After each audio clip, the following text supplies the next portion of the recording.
नमस्ते प्यारे बच्चों। तो आइए आज हम समझेंगे कक्षा 8वीं की एड ग्रेड अभ्यास पुस्तिका के माध्यम से सामाजिक विज्ञान को। और हम ये पिछली वीडियो के माध्यम से भी हमने इसके अध्याय 1 से लेकर के अध्याय 4 तक कंप्लीट कर लिए थे। आज हम इसका अगला अध्याय दिया गया है 5। अध्याय 5 इसमें दिया है जब जनता बगावत करती है 1857 और उसके बाद क्या हुआ। देखिए, सिपाही से सूबेदार तक पुस्तक के लेखक बताइए। सिपाही से सूबेदार तक जो पुस्तक थी उसके लेखक कौन थे? सीताराम पांडे। कौन थे? सीताराम पांडे। अवंतीबाई लोधी का संबंध किस क्षेत्र से है? जो अवंतीबाई लोधी हुई हैं ये मंडला जिला के राजगढ़ की हैं, ठीक है ना। तात्या टोपे किस राज्य के सेनापति थे? तो जो तात्या टोपे थे वो कानपुर के थे। कहाँ के थे? कानपुर के। यहाँ आप सही का निशान बनाते हुए इसमें कानपुर भर लीजिए, सी वाला इसका ऑप्शन होगा। और खुर्दा राज्य स्थित है। खुर्दरा राज्य ओडिशा दक्षिण के पूर्व में स्थित है। कहाँ पर? ओडिशा के दक्षिण पूर्व में। चलिए अगला प्रश्न 5वां दिया गया था, इसमें ऑब्जेक्टिव प्रश्न है। कंपनी के भारतीय सैनिक समुद्र पर क्यों नहीं जाना चाहते थे? तो देखिए, सामाजिक कारणों से ये वहाँ पर जाना नहीं चाहते थे, क्योंकि वो समाज जो था वह अपना इकट्ठा रहना चाहता था और एक जगह। रिक्त स्थानों की पूर्ति कीजिए। ईस्ट इंडिया कंपनी का शासन इंडिया एक्ट के अधिनियम द्वारा ब्रिटिश साम्राज्य को सौंप दिया गया था। आगे देखें, इसमें आगे दिया गया है प्रश्न इसी का खाली स्थान बी नंबर दिया गया है। और इसमें दिया है कि सन 1858 के कानून द्वारा ब्रिटिश मंडल के एक सदस्य को भारत का व्यवसाय के रूप में नियुक्त किया गया। मुगल बादशाह बहादुर शाह जफर को ब्रिटिश कंपनी ने बर्मा यानी म्यांमार स्थान पर निर्वासित कर दिया था। 1858 के एक्ट यानी कानून द्वारा गवर्नर जनरल को वायसराय का ओहदा यानी पद दे दिया गया था। झांसी में 1857 के विद्रोह का नेतृत्व किसने किया? रानी लक्ष्मीबाई ने। मंगल पांडे को फांसी की सजा कब और किस आरोप में दी गई? तो देखिए, जो मंगल पांडे थे उनको ये सजा हुई थी 8 अप्रैल 1885 को। युवा सिपाही मंगल पांडे को बैरकपुर में अपने अफसरों पर हमला करने के आरोप में फांसी दे दी गई थी, ठीक है। तो यहाँ लिख लें 1885 दिया गया है। कितना दिया है? ये 18 लिखना है यहाँ पे 1885। 8 अप्रैल 1850 1900।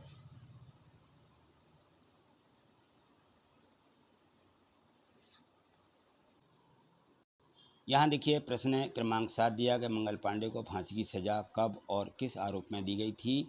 तो मंगल पांडे को 8 अप्रैल 1857 को युवा सिपाही मंगल पांडे को बैरकपुर में अपने अफसरों पर हमला करने के आरोप में फांसी की सजा दी गई थी। अगला प्रश्न है कि अंग्रेजों द्वारा किए गए सुधारों का भारतीयों पर क्या प्रभाव पड़ा? जो अंग्रेज थे वो अंग्रेज बहुत से ऐसे काम करते थे जो भारतीयों को मजबूर किया जाता था। अंग्रेज़ों को लगता था कि भारतीय समाज को सुधारना ज़रूरी है। इस संबंध में उन्होंने निम्नलिखित परिवर्तन भी किए हैं। नंबर 1 था सती प्रथा को रोकने और विधवा विवाह को बढ़ावा देने के लिए उन्होंने कानून बनाए। अंग्रेजी भाषा की शिक्षा को जमकर उन्होंने प्रोत्साहन दिया। प्रश्न क्रमांक 9 दिया गया है कि अवध रियायत को कब और क्या आरोप लगाकर ब्रिटिश शासन में शामिल किया गया था?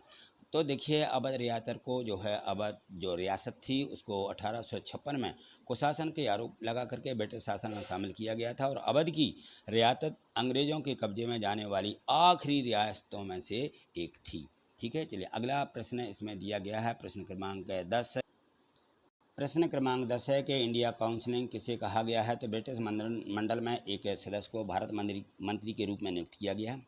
उसे सलाह देने के लिए एक परिषद का गठन किया गया या जिसे इंडिया काउंसिलिंग कहा जाता है, ठीक। चलिए अगला प्रश्न है, प्रश्न क्रमांक 11। उत्तर भारत में 1857 के विद्रोह के मुख्य केंद्र कौन कौन से थे? तो भारत में 1857 के जो विद्रोह के मुख्य केंद्र थे वो थे दिल्ली, मेरठ, बरेली, लखनऊ, कानपुर, फैजाबाद और झांसी। प्रश्न क्रमांक 12 है, किन कारणों से किसान सन 1857 के विद्रोह में शामिल हो गया था? तो गांव में किसान और जमींदार जो थे भारी भरकम लगान और कर वसूलने के सख्त से परेशान थे।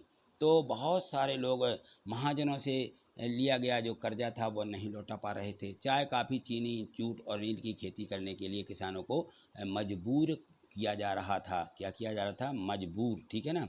तो यहाँ पर लिखना है कि मजबूर, यहाँ पे बूर और बना दें मजबूर। इसलिए किसान 1857 के विद्रोह में शामिल हो गए थे।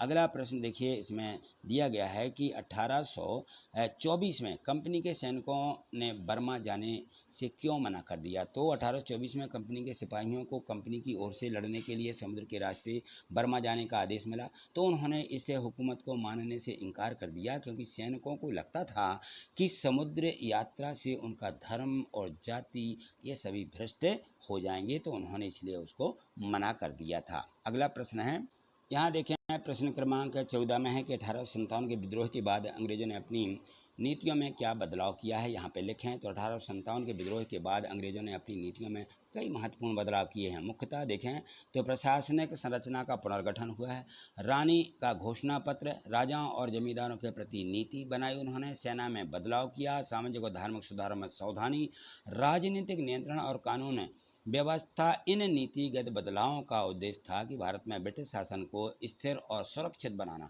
तथा भविष्य में किसी भी बड़े विद्रोह को रोकना, इनका ये जो था मुख्य उद्देश्य था।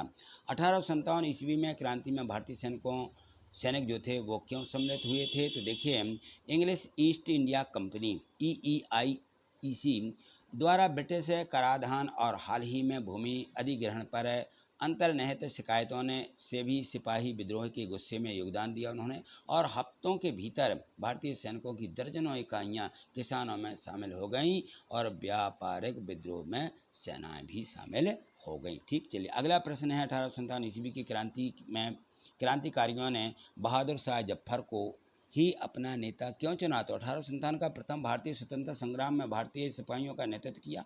युद्ध में हार के बाद अंग्रेजों ने उन्हें बर्मा यानी जो म्यांमार है अब वहाँ पर भेज दिया और वहाँ पर उनकी मृत्यु हुई। चलिए अगला प्रश्न है, जो प्रश्न क्रमांक 17 दिया गया है।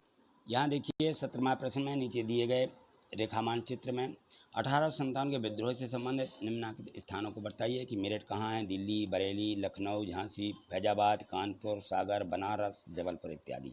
तो इन सभी 10 को हमें इस प्रकार से अपने जो हमारे इंडिया का यानी हमारे भारत का मानचित्र है, इस मानचित्र में इस प्रकार से आप इन सभी जगहों को कि यहाँ मेरठ है, यहाँ दिल्ली है, ठीक है, ये झांसी है ना, इस प्रकार से आप इनको बता दीजिए कि लखनऊ, कानपुर, फैजाबाद, सागर, जबलपुर और ये बनारस ये स्थान हैं यहाँ पर। ठीक है, अपनी जो भारत है उसके नक्शे में। ठीक, तो इनको आप यहाँ पे बता दें, और ये है यहाँ पे केरल। ठीक, तो ये हमने पूरा यहाँ पे मानचित्र भर लिया है।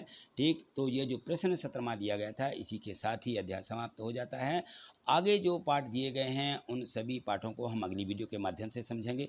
यदि आप उनको समझना चाहते हैं और चैनल पर नए हैं तो चैनल को सब्सक्राइब करके रखें, और पहले से आपने चैनल सब्सक्राइब कर लिया है वीडियो को लाइक अवश्य करते चलना है। ठीक है, आज इतना ही। थैंक यू, धन्यवाद।